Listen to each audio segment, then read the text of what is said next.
Frustrated with just typing in DMs on X? Unlock the power of audio and video calls now and take your conversations to the next level, because sometimes words just ain't enough for a few seconds. So here is how.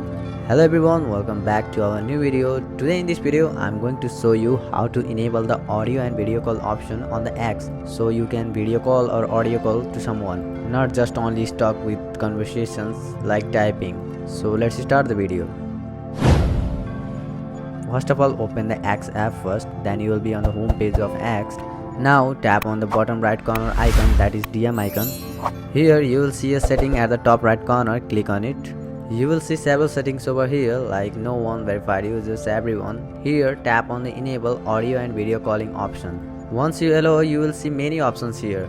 You can adjust the settings according to your desires. So that's it for this video. If this video helped you, then hit the like button and do subscribe for more videos like this. Bye bye, see you all in the next video.